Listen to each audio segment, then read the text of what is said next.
Tartu Hansa kooli projekti nimi oli Munastipud. Projekti käigus koorus inkubaatorist 4 libu.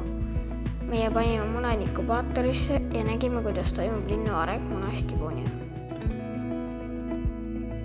Panime tibudele nimed, saime neid ise toita ja sülle võtta. Jälgisime nende arengut ja õppisime kõike koos tibudega.